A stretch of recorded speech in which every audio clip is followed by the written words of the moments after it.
कायदा धाब्यावर बसवून ग्रामपंचायत आरक्षण सोडत स्थानिकांचा आरोप. तहसीलदारांच्या आदेशाला केराची टोपली. ग्रामसभेतून ग्राम महसूल अधिकाऱ्यांनी काढला पळ. सध्या राज्यातील मुदत संपलेल्या ग्रामपंचायतीत शासनाकडून आरक्षण सोडत कार्यक्रम जाहीर करण्यात आलाय. त्या भागातील ग्रामपंचायतीतील आरक्षण सोडतीमध्ये गाव कामगार, तलाठी आणि मंडळ अधिकारी हे शासनाचे अधिकारी म्हणून आरक्षण सोडत जाहीर करण्यात महत्त्वाची भूमिका बजावत आहेत. काल आरक्षण सोडतीच्या वेळी असाच एक धक्कादायक प्रकार उघडकीस आलाय. पंढरपूर तालुक्यातील महत्त्वाच्या मानलेल्या फुलचिंचोली ग्रामपंचायतीत कायदा धाब्यावर बसवून आरक्षण सोडत काढण्यात आल्याचा स्थानिक नागरिकांचा आरोप नागरिकांमधून होत आहे. यावेळी आरक्षण सोडत हा महत्त्वाचा विषय असताना ग्राम महसूल अधिकारी डोरले हे ग्रामसभा सोडून पळून गेल्याचा धक्कादायक प्रकार उघडकीस आलाय. आरक्षण सोडतीवेळी अध्याशी अधिकारी हे त्यांना बसण्यास सांगत होते, तरी पण त्यांनी ग्रामसभा अर्ध्यावरच सोडून पळ काढल्याचं नागरिकांमधून सांगण्यात येत आहे. पहा काय घडला प्रकार.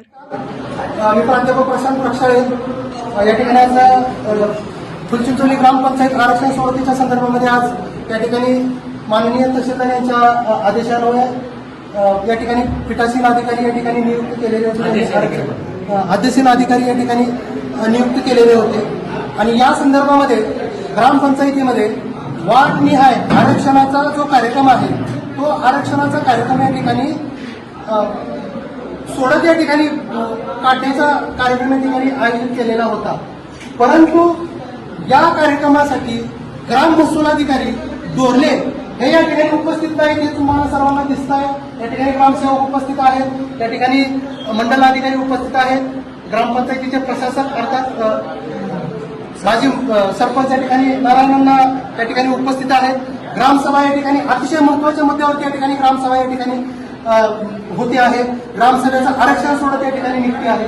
परंतु या ठिकाणी डोरले जे ग्राम महसूल अधिकारी आहेत की ज्यांनी प्रभाग रचना केलेली आहे गावाची, ते या ठिकाणी तहसीलदारांच्या आदेशाला केराची टोपली दाखवून हे या ठिकाणी ग्रामसभेला या ठिकाणी निघून गेलेले आहेत.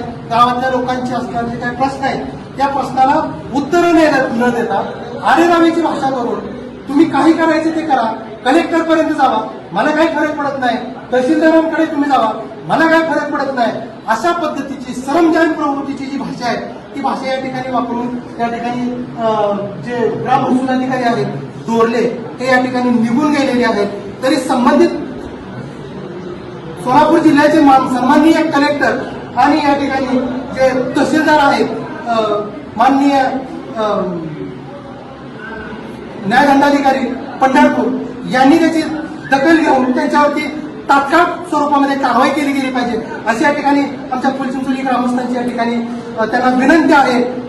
तात्काळ त्यांना कारवाईला नोटीस देऊन त्यांना निलंबित करावं, सेवेतून निलंबित करावं. कारण का ग्रामपंचायतीचा कार्यक्रम सोडतीचा कार्यक्रम हा राज्य निवडणूक आयोगाच्या मार्गदर्शक सूचनानुसार या ठिकाणी तो आयोजित केलेला आहे. तरी सुद्धा हे या कार्यक्रमाला उपस्थित नाहीत आहे आणि त्यांना अध्यासी अधिकाऱ्यांनी सुद्धा सूचित केलेलं असताना सुद्धा ते या कार्यक्रमाला या ठिकाणी उपस्थित नाहीत. त्यामुळं तहसीलदारांनी त्याची तात्काळ दखल घेऊन त्यांना सेवेतून निलंबित करावं. माननीय उपजिल्हाधिकारी तथा प्रांत मोहोळ पंढरपूर उपविभागीय अधिकारी यांनी या आस्थापनेने त्याची दखल घेऊन त्यांना सेवेतून तात्काळ निलंबित करावं. आणि या आरक्षण सोडतीमध्ये ही आरक्षण सोडत महाराष्ट्र शासनाने आणि राज्य निवडणूक आयोगाने 12 तारखेला प्रस्तावित केलेली असताना सुद्धा त्यांनी ज्या पद्धतीने आम्हाला मार्चमध्ये सांगितलेलं होतं ते त्या पद्धतीनंच आज हे आरक्षण सोडत झालेले आहे. म्हणजे याचाच अर्थ ही आरक्षण सोडत मार्चमध्ये सुनिश्चित करून आज फक्त आम्हाला या ठिकाणी वाचून दाखवण्याचा प्रयत्न केलेला आहे. आणि यामध्ये सुद्धा जिथं अनुसूचित जातीची सर्वाधिक लोकसंख्या आहे तिथं अनुसूचित जातीचं आरक्षण न टाकता या प्रभागामधलं आरक्षण म्हणजे 1 नंबरमध्ये 927 अनुसूचित जातीचा मतदार असताना सुद्धा या ठिकाणी हे आरक्षण त्या प्रभागामध्ये न टाकता त्या ठिकाणी बहुसंख्य अनुसूचित जातीच्या राजकीय हक्काचं या ठिकाणी निर्धारण करण्याचा, बहुसंख्य अनुसूचित जातीच्या लोकांच्या राजकीय हक्काचा खून करण्याचा प्रयत्न या ग्राम महसूल अधिकाऱ्यांनी या ठिकाणी चालवलेला आहे. तरी याची तहसीलदार माननीय सोलापूर जिल्हाधिकारी यांनी आणि माननीय प्रांत यांनी तात्काळ दखल घेऊन हे या आरक्षण सोडतीमध्ये कोणत्याही प्रकारे सहभागी झाले नाही. उलट गावामधल्या लोकांना आरेरावीची भाषा बोलून ते या ग्रामसभेमधून निघून गेलेले आहेत. तरी माननीय तहसीलदार आणि माननीय सोलापूर जिल्ह्याचे कलेक्टर आणि प्रांत यांनी त्यांच्यावरती तात्काळ निलंबनाची कारवाई करावी, अन्यथा फुलचिंचोलीमधील सर्व ग्रामस्थ आंदोलनाच्या पावित्र्यामध्ये असणार आहे. त्या ठिकाणी बेमुदत उपोषणाच्या पावित्र्यामध्ये असणार आहे.